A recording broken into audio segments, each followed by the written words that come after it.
Conversation with Dr. Ralph May, brought to you by Marcus & Mack, a law firm representing injured people. He joins us this morning to talk about a number of topics that I've thrown at him this morning, even as you're going through the archives there, huh, Dr. May? What a busy time for you right now.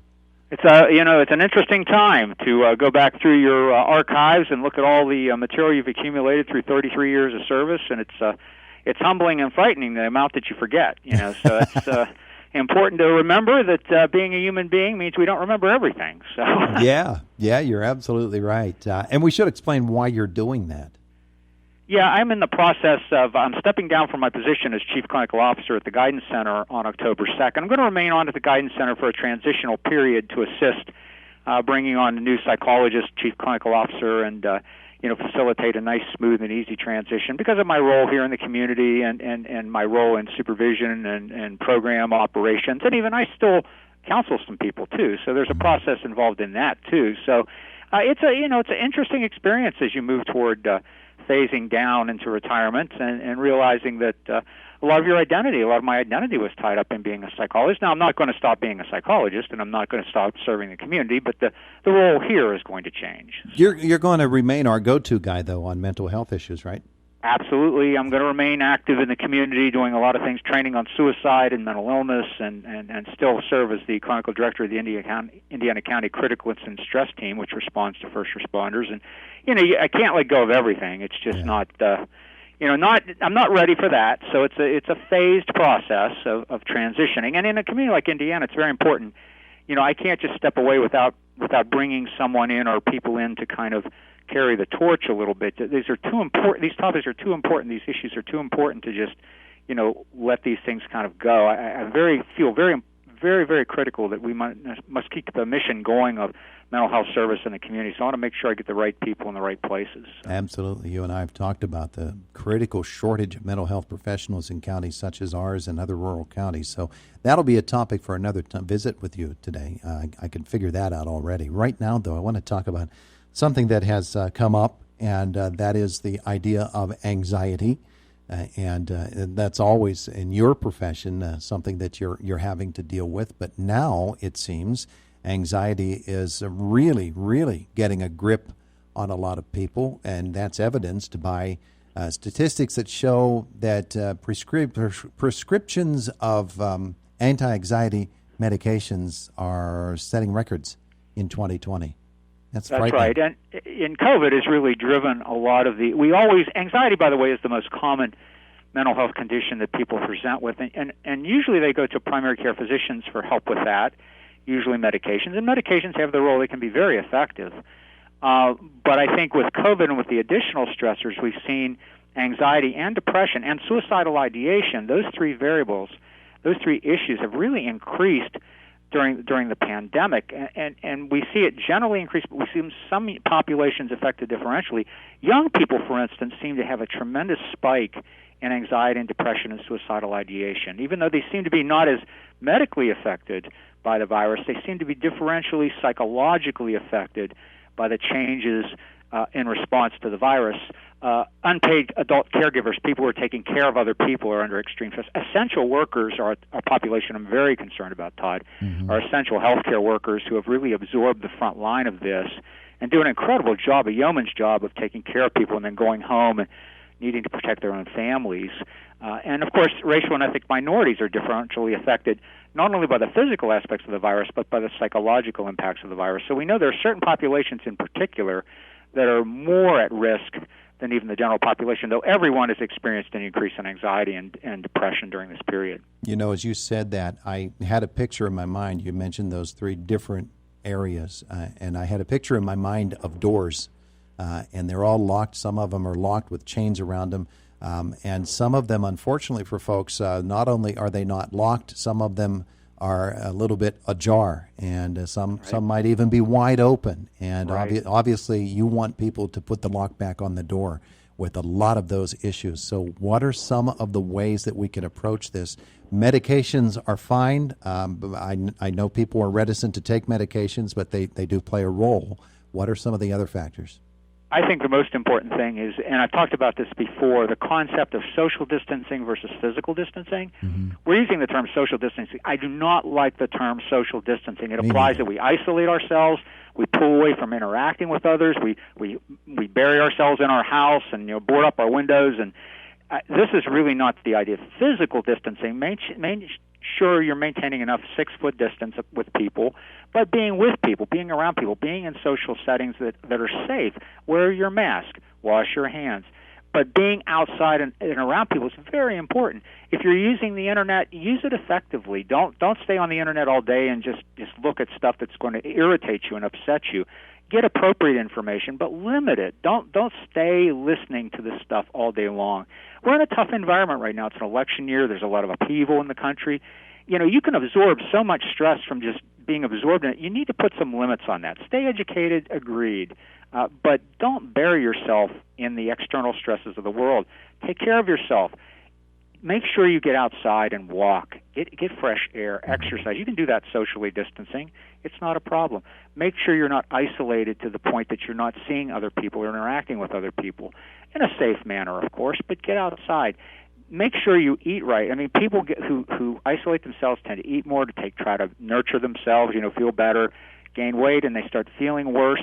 Make sure you're not engaging in behaviors that are going to make yourself feel worse over the long run. The other thing is that we've noticed, and this has been talked about, is that people who have medical concerns that need treatment for them are afraid to go to their doctor's office or afraid to go to the emergency room. The rate of stroke has increased in the United States. Death by stroke has increased because people are afraid to go to the hospital because they're afraid of COVID. If you have a medical concern that you need attended to, get that attended to. Don't wait. Don't let fear stop you from taking care of yourself. Interact with your kids and family in a safe way, in a meaningful way. Create opportunities for good experiences together. Take the time, and I've said this before too, and it's so true. We used to complain that we're so busy, we can't do this with our families, we can't do this with it. Well, now you've got a little time to do that. You should take advantage of that and improve the relationships around you. These things buffer stress. These things reduce anxiety. These things reduce depression. This good self-care is really, really important. Then if you get into trouble, and you're really in trouble, and you're having thoughts of suicide or just feeling so depressed you can't move, in Indiana, we have the crisis number. We have the 1-877-333-2470 number, where a therapist is there 24 hours a day, 7 days a week. You don't even have to give your name. It's completely confidential. You can get support from the professional community as well. The guidance centers here, there's plenty of providers in town that are used to helping people with anxiety and depression. People are embarrassed to get help, and I just want to say very clearly, the brain is an organ of your body, just like any other organ. When you get stressed, and stress is ongoing and tough to deal with, it wears you down. Getting appropriate help is a very good idea when you're in those conditions. If the support isn't enough, if you don't know what to do, there's help all around you. Take advantage of it. Absolutely. And it's amazing what might trigger something. For instance, the pandemic started in winter, in February. Right. And it was not long after that until we were all confined in our homes. We looked so forward to good weather and getting back outdoors.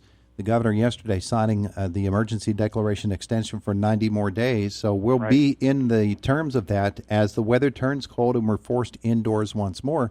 Right. That can be something that triggers some people to examine what happened last spring and maybe not handle it well. Well, and I think that's the issue too. Is as we are very concerned, and if you listen to the experts, the medical experts, that if we usually see flu season kick off in the fall when people get more confined indoors, they socially connect more in a close, confined area. Of course, most of the time people aren't wearing masks, they aren't socially distancing, they aren't paying attention to hand hygiene, and so that generally what drives the flu season. So the experts are worried that as we get more confined, we get more interactive in closed spaces, that the virus may be able to take hold again. So what's very important here is there's a difference between reasonable fear and anxiety. Reasonable fear causes you to take reasonable precautions. Anxiety paralyzes you. It makes you afraid to do anything. You kind of throw your hands up in the air. There's nothing I can do. You feel helpless. You feel hopeless. And then you get depressed. And so the most important thing is to have a plan.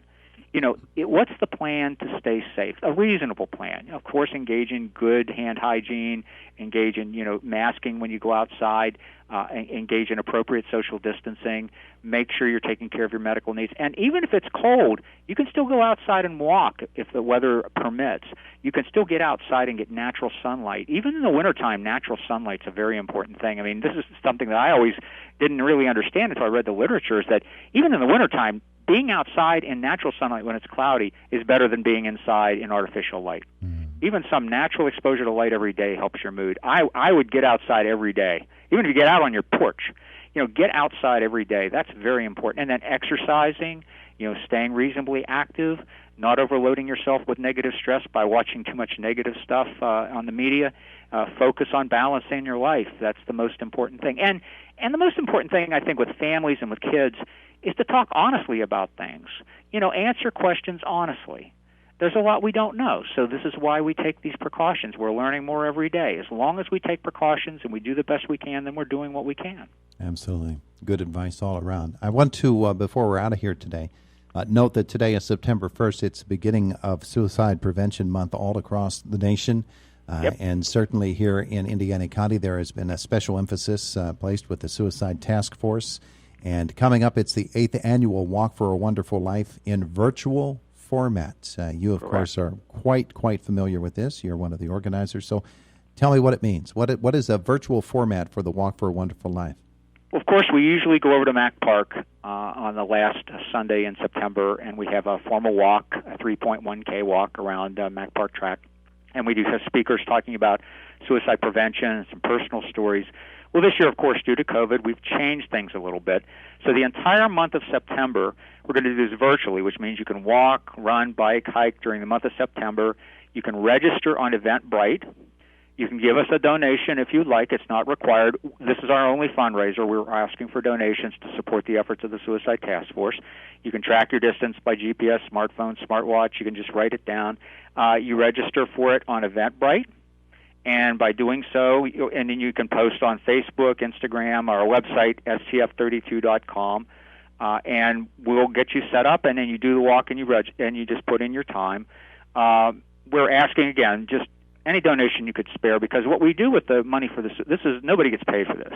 Mm-hmm. Suicide Task Force is a group of community volunteers from different organizations, and what we do with the money is we do suicide training in the community, particularly QPR, question, persuade, refer, which is like CPR, training the general public in recognizing the warning signs of suicide and how to talk to someone, how to get them help.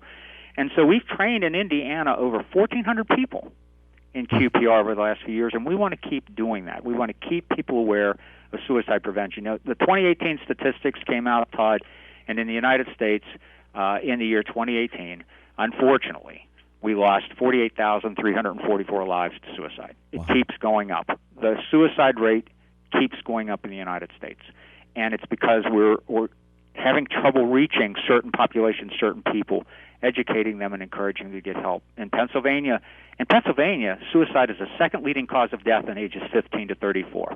Accidents are first, but 15 to 34-year-olds, the second leading cause of death is suicide. Amazing. So we have to be able to reach the kids, young adults.